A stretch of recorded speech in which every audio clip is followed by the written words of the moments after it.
Hi ಎಲ್ರಿಗೂ ನಮಸ್ಕಾರ. ನೀವೇನಾದರೂ ಬ್ಯಾಂಗ್ಳೂರಿಂದ ಒನ್ ಡೇ ಟ್ರಿಪ್ ಪ್ಲ್ಯಾನ್ ಮಾಡ್ತಿದ್ದೀರಾ, ಎಲ್ಲೋಗಬೇಕು ಅಂತ ಯೋಚನೆ ಮಾಡ್ತಿದ್ದೀರಾ? ಹಾಗಿದ್ದರೆ ನನ್ನ ವಿಡಿಯೋನ ನೋಡಿ. ನಾವು ಕೂಡ ಒನ್ ಡೇ ಟ್ರಿಪ್ಪಲ್ಲಿ ಯಾವ್ಯಾವ ಪ್ಲೇಸಸ್ಗೆ ಹೋಗಿದ್ವಿ, ಎಲ್ಲೆಲ್ಲೆಲ್ಲ ಹೋಗಿ ಕವರ್ ಮಾಡಿದ್ವಿ ಅನ್ನೋದನ್ನು ತಿಳಿಸ್ಕೊಡ್ತೀನಿ. ಈ ವಿಡಿಯೋನ ಪೂರ್ತಿಯಾಗಿ ನೋಡಿ, ಯಾವುದೇ ರೀತಿ ಸ್ಕಿಪ್ ಮಾಡಬೇಡಿ. ಮೊದಲಿಗೆ ನಾವು ಕೂಡ ಬೆಳಿಗ್ಗೆ ಬೇಗ ಹೊರಟ್ವಿ, ಯಾಕಂದರೆ ನಿಮಗೂ ಗೊತ್ತಲ್ಲ ಬ್ಯಾಂಗ್ಳೂರು ಟ್ರಾಫಿಕ್ ಹೇಗಿರುತ್ತೆ ಅಂತ. ಅದಕ್ಕೋಸ್ಕರ ಬೇಗ ಹೊರಟು ನಾವು ಸುಮಾರು 70 ಕಿಲೋಮೀಟ್ರ್ ದೂರದಲ್ಲಿರುವ ಕೈಲಾಸಗಿರಿ ಕೇವ್ ಟೆಂಪಲ್ಗೆ ಹೊರಟ್ವಿ. ಆದರೆ ಅದಕ್ಕೆ ಮುಂಚೆ ತಿಂಡಿ ತಿನ್ನೋಣ ಅಂತ ಹೇಳಿ ಶಿವಪ್ರಸಾದ್ ರೆಸ್ಟೋರೆಂಟಲ್ಲಿ ನಿಲ್ಲಿಸಿದ್ವಿ. ಸುಮಾರು 1 ಅವರ್ ಇನ್ನೂ ಜರ್ನಿ ಇರೋ ಹಾಗೇ ನಿಲ್ಲಿಸಿದ್ವಿ. ತುಂಬ ಚೆನ್ನಾಗಿತ್ತು ಟೇಸ್ಟು. ನೀವು ಕೂಡ ಅಲ್ಲಿ ಹೋಗ್ಬೋದು. ಇದನ್ನು ನಾನು ಪ್ರಿಫರ್ ಮಾಡ್ತೀನಿ. ಅದಾದ ನಂತರ ಕೈಲಾಸಗಿರಿ ಕೇವ್ ಟೆಂಪಲ್ಗೆ ಬಂದ್ವಿ. ಇದು ಮಾನವ ನಿರ್ಮಿತವಾದ ಗುಹೆ ಅಂತಲೇ ಹೇಳ್ಬೋದು. ಸುಮಾರು 30 ವರ್ಷ ಕಷ್ಟಪಟ್ಟು ಇಲ್ಲಿ ಕಟ್ಟಿದ್ದಾರೆ. ಶಿವನ ದೇವಸ್ಥಾನ, ವಲ್ಲಭ ಗಣಪತಿ, ಶಾರದಾಂಬೆ ಇಲ್ಲಿ ನೋಡೋದಕ್ಕೆ ಸಿಗುತ್ತೆ. ಜೊತೆಗೆ ಅನ್ನದಾಸೋಹ ಕೂಡ ಇಲ್ಲಿ ನಡೆಯುತ್ತೆ. ತುಂಬ ಪೀಸಾಗಿದೆ, ಬೆಟ್ಟದ ಮೇಲಿದೆ, ಆರಾಮಾಗಿದೆ, ತಂಪಾದ ಗಾಳಿ ಕೂಡ ಇಲ್ಲಿ ಸಿಗುತ್ತೆ. ಅದಾದ ನಂತರ ನಮ್ಮ ನೆಕ್ಸ್ಟ್ ಪ್ಲೇಸ್ ಬಂದು ದಕ್ಷಿಣ ಕಾಶಿ ಅಂತರ್ಗಂಗೆ. ದಕ್ಷಿಣ ಕಾಶಿ ಅಂತರ್ಗಂಗೆಯಲ್ಲಿ ಸುಮಾರು 250 ಮೆಟ್ಲು ಹತ್ತಿ ಬೆಟ್ಟದ ಮೇಲೆ ಹೋದರೆ ನಿಮಗೆ ನಂದಿಯ ವಿಗ್ರಹ ಮತ್ತು ಕಾಶಿ ವಿಶ್ವೇಶ್ವರ ಸ್ವಾಮಿ ದೇವಸ್ಥಾನ ಸಿಗುತ್ತೆ.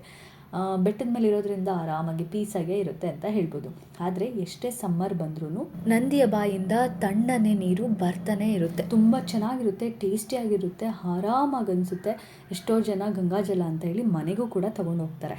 ಅಷ್ಟು ಚೆನ್ನಾಗಿದೆ. ಅದು ಒಂದು ದೇವರ ನಂಬಿಕೆ ಅಂತಲೂ ಕೂಡ ಹೇಳ್ಬೋದು.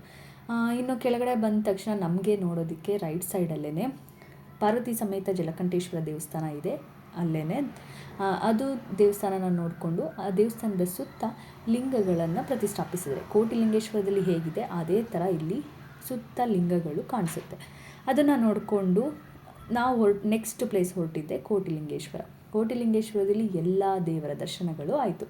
ಎಲ್ಲ ದೇವರ ದರ್ಶನ ಮುಗಿಸ್ಕೊಂಡು ಈ ದೊಡ್ಡದಾದ ಲಿಂಗನ ನೋಡಿಕೊಂಡು ಫೋಟೋ ಸೆಷನ್ ಎಲ್ಲ ಮಾಡಿಕೊಂಡು ಬ್ಯಾಂಗ್ಳೂರಿಗೆ ರಿಟರ್ನ್ ಹೊರಟ್ವಿ. ಸುಮಾರು 5 ಗಂಟೆ ಅಷ್ಟರೊಳಗೆ ಬ್ಯಾಂಗ್ಳೂರಿಗೆ ರಿಟರ್ನ್ ಹೊರಟ್ವಿ. ಟ್ರಾಫಿಕಲ್ಲಿ ಸಿಗಾಕೊಂಡು 9 ಗಂಟೆ ಆಗಿತ್ತು ಮನೆ ರೀಚ್ ಆಗೋಷ್ಟರಲ್ಲಿ. ಹೊರಗಡೆನೆ ಊಟ ಮುಗಿಸ್ಕೊಂಡು ಹೊರಟಿದ್ದಾಯಿತು. ಇದು ಇಷ್ಟಾಗಿತ್ತು ಒಂದೇ ದಿನದ ಟ್ರಿಪ್ ಅಂತ ಹೇಳ್ತಾ, ನೀವು ಕೂಡ ಫ್ಯಾಮಿಲಿ ಮಕ್ಕಳು ಎಲ್ಲ ಹೋಗ್ಬೋದು, ಇಷ್ಟು ಪ್ಲೇಸಸ್ನು ಕವರ್ ಮಾಡ್ಬೋದು ಅಂತ ಹೇಳ್ತಾ ನನ್ನ ವಿಡಿಯೋನ ಮುಗಿಸ್ತಿದ್ದೀನಿ. ಹೇಗೆ ಬಂತು ಅಂತ ಹೇಳಿ ಕಮೆಂಟಲ್ಲಿ ತಿಳಿಸಿ. ಹಾಗೆ ನೀವು ಕೂಡ ಹೋಗಿದ್ದರೆ ಈ ಪ್ಲೇಸಸ್ ಎಲ್ಲ ಹೇಗಿದೆ ಅಂತ ಹೇಳಿ ಕಮೆಂಟಲ್ಲಿ ತಿಳಿಸಿ. ಹಾಗೆ ನನ್ನ ವಿಡಿಯೋ ಇಷ್ಟ ಆದರೆ ಲೈಕ್ ಮಾಡಿ, ಶೇರ್ ಮಾಡಿ, ಸಬ್ಸ್ಕ್ರೈಬ್ ಮಾಡಿ. Thank you.